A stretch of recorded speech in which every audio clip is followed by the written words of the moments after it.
Hi friends, welcome back to our channel Shiva tech verse.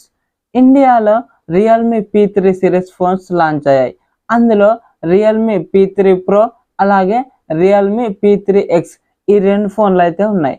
ఇప్పుడు మనం ఈ రెండు ఫోన్లకు సంబంధించిన కంప్లీట్ స్పెసిఫికేషన్స్ అయితే తెలుసుకుందాం.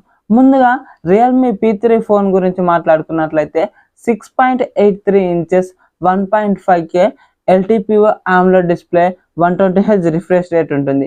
అలాగే దీనికి 1500 nits పీక్ బ్రైట్నెస్ ఉంటుంది. అలాగే ఇది కార్నింగ్ గొరిల్లా గ్లాస్ 7i ప్రొడక్షన్తో వస్తుంది. దీంట్లో స్నాప్డ్రాగన్ 7s Gen 3 ప్రాసెసర్ ఉంటుంది.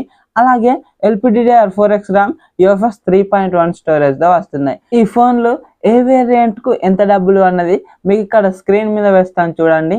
ఇప్పుడు మనం కెమెరాల గురించి మాట్లాడుకున్నట్లయితే 50 megapixel main camera optical image stabilization, ఇది సోనీ IMX896 సెన్సార్, అలాగే 2 మెగాపిక్సెల్ మోనోక్రోమ్ కెమెరాని కూడా ఇచ్చారు. ఇందులో 4K 30 FPS లో వీడియోస్ని రికార్డ్ చేసుకోవచ్చు. అలాగే ఫ్రంట్ 16 మెగాపిక్సెల్ సెల్ఫీ కెమెరాని ఇచ్చారు. దీన్ని ఉపయోగించి మనం 1080p 30 FPS లోనే వీడియోస్ని రికార్డ్ చేసుకోవచ్చు. అలాగే 6000 mAh బ్యాటరీ ఉంటుంది. 80 watts ఫాస్ట్ ఛార్జింగ్ అయితే సపోర్ట్ చేస్తుంది. అలాగే దీంట్లో డ్యూయల్ స్టీరియో స్పీకర్స్ ఉంటాయి. వైఫై 6 అలాగే బ్లూటూత్ 5.2 వర్షన్తోనే వస్తుంది. ఇందులో optical in display finger print censor ఉంటుంది. అలాగే ఇది మిలిటరీ గ్రేడ్ సర్టిఫికేషన్ అయితే పొందింది. Military grade MIL 810S certification. కొద్దిగా కింద పడ్డా కూడా మనకైతే ప్రొటెక్షన్ ఉంటుంది. అలాగే దీనికి IP68 అలాగే IP69 రెండు రేటింగ్స్ అయితే ఉన్నాయి. కాబట్టి మనం కొద్దిగా వాటర్ నుంచి కూడా ప్రొటెక్షన్ ఉంటుందని అయితే చెప్పుకోవచ్చు. అలాగే దీనికి 9 5G బ్యాండ్స్ అయితే సపోర్ట్ చేస్తాయి. ఇప్పుడు మనం ఈ ఫోన్ కు సంబంధించిన రివ్యూ గురించి మాట్లాడుకున్నట్లయితే ఇది మనకు డైరెక్ట్ గా తీసుకొచ్చిన ఫోన్ అయితే కాదు. ఇది ఒక రీమేక్ ఫోన్. అంటే ఒక ఫోన్ స్పెసిఫికేషన్స్ ని యాజ్ ఇట్ ఈస్ గా దించిన ఫోన్ అని చెప్పుకోవచ్చు. ఇందులో ఒక కెమెరాలు తప్పించి అన్ని ఇంకొక ఫోన్ మనకు అవే స్పెసిఫికేషన్స్ తో ఈ ఫోన్ అయితే లాంచ్ చేశారు. ఇది దేనికి రీమేక్ ఫోన్ అంటే రియల్మీ 14 Pro Plus ఫోన్. అది 28,000 30,000 దగ్గరలో ఉంటుంది. కానీ మనకి ఇది కార్డ్ ఆఫర్తో కలిపి 22,000కి అయితే వస్తుంది. అవే స్పెసిఫికేషన్స్, ఒక టెలిఫోటో లెన్స్ అలాగే అల్ట్రా వైడ్ యాంగిల్ కెమెరా తప్పించి అన్ని సేమ్ ఉంటాయి స్పెసిఫికేషన్స్. అక్కడ ఆ 28,000లో అక్కడ బెస్ట్ కాలేదు, కానీ ఇక్కడ ఈ 22,000 24,000 దగ్గర మాత్రం ఖచ్చితంగా ఇది ఒక మంచి ఫోన్. ఇక్కడ ఈ స్నాప్డ్రాగన్ 7s Gen 3 ప్రాసెసర్ కూడా మనకు ఈ 22,000 ఒక మంచి ప్రాసెసర్. మనం మీడియం గేమ్స్ వరకు అయితే ఆడుకోవచ్చు, అంతేకాని ఓ హై లెవెల్ అయితే గేమ్స్ ఎక్స్పెక్ట్ చేయకండి. కానీ మనకు స్మూత్ ఎక్స్పీరియన్స్ ఉంటుంది, ఫొటోస్ మంచిగా ఉంటాయి, బ్యాటరీ మంచిగా ఉంటుంది, అలాగే డిస్ప్లే కూడా మంచి డిస్ప్లేనే. మనకు ఇప్పుడు అక్కడ ఈ బడ్జెట్ సెగ్మెంట్ లో ఇది ఒక ఆల్రౌండర్ ఫోన్ అని చెప్పుకోవచ్చు. కాబట్టి మనం ఈ ఫోన్ అయితే ఖచ్చితంగా కొనుక్కోవచ్చు.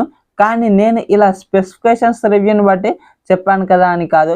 ఎవరైనా ఫోన్ కొని రివ్యూ చేసే వాళ్ళ రివ్యూని చెక్ చేసి అక్కడ ఏమైనా ఫ్లాస్ ఉండి మీకు అవి ఓకే అనుకుంటే మాత్రమే ఈ ఫోన్ అయితే కొనుక్కోవడానికి ట్రై చేయండి. అలాగే ఇప్పుడు మనం రియల్మీ P3X ఫోన్ గురించి మాట్లాడుకున్నట్లయితే ఇది 6.72 inches full HD plus IPS LCD display 120Hz refresh రేట్తో వస్తుంది. దీనికి 950 nits పీక్ బ్రైట్నెస్ ఉంటుంది. అలాగే కార్నింగ్ గొరిల్లా గ్లాస్ 5 ప్రొటెక్షన్తో వస్తుంది. ఇందులో మీడియాటెక్ డైమెన్సిటీ 6400 ప్రాసెసర్ ఉంటుంది. అలాగే 50 మెగాపిక్సెల్ మెయిన్ కెమెరా ఉంటుంది. అలాగే 8 మెగాపిక్సెల్ సెల్ఫీ కెమెరాని అయితే ఇచ్చారు. ఇందులో 1080p వరకే మనం వీడియోస్ని అయితే రికార్డ్ చేసుకోవచ్చు. అలాగే 6000 mAh బ్యాటరీ ఉంటుంది. 45 watts ఫాస్ట్ ఛార్జింగ్ ఇచ్చారు. ఇందులో వైఫై 5 బ్లూటూత్ 5.3 వర్షన్తో వస్తుంది. Side mounted finger print censor ఉంటుంది. అలాగే దీంట్లో కూడా MIL 810H సర్టిఫికేషన్ అంటే మిలిటరీ గ్రేడ్ సర్టిఫికేషన్ ఉంటుంది. అలాగే ఈ ఫోన్ కూడా IP68 IP69 రేటింగ్తో వస్తున్నాయి. కాబట్టి మనకు డ్రాప్ రెసిస్టెన్స్ ఉంటుంది. అలాగే కొద్దిగా వాటర్ రెసిస్టెన్స్ కూడా ఉంటుంది. ఈ ఫోన్ అయితే మనకు బేస్ వేరియంట్ 6+128GB వేరియంట్ 14,000కి లాంచ్ చేశారు. లాంచ్ ఆఫర్ కింద మనకు ఒక 1000 డిస్కౌంట్ అయితే ఉంటుంది, అంటే 13,000కి అయితే వస్తుంది. అలాగే high end variant 8+256GB variant ఇది 15,000కి లాంచ్ చేశారు. దీనికి కూడా 1000 కార్డ్ ఆఫర్ అయితే ఉంటుంది. కాబట్టి మనకు ఇది 14,000కి అయితే వస్తుంది. ఈ 13-14,000 ఇది కూడా ఒక మంచి ఫోన్ అయితే అవుతుంది. కాబట్టి మీరు ఈ ఫోన్ని కూడా ఒకసారి కొనడానికి అయితే ట్రై చేయండి. ఇది కూడా ఈ సెగ్మెంట్లో అన్ని మంచిగానే ఆఫర్ చేస్తుంది. ఇక్కడ మీకు అన్ని చాలా బాగున్నాయి. అంటే డిస్ప్లే బాగుంది, కెమెరా కొద్దిగా మంచిగానే ఉంటుంది, అలాగే ప్రాసెసర్ కూడా ఈ బడ్జెట్లో మనం ఓకే అని చెప్పుకోవచ్చు. అలాగే బ్యాటరీ 6000 mAh బ్యాటరీ చాలా బాగుంది. కాబట్టి మీరు దీన్ని కూడా ఒకవేళ కొనుక్కుందాం అనుకుంటే ఎవరైనా కొని రివ్యూ చేసిన వాళ్ళ వీడియో చూసి కొనుక్కోవడానికి ట్రై చేయండి. మరి ఈ వీడియో కనుక నచ్చినట్లయితే వీడియోకి ఒక లైక్ చేసుకోండి, అలాగే మన ఛానల్ని సబ్స్క్రైబ్ చేసుకోండి. Thank you so much for watching and by by now.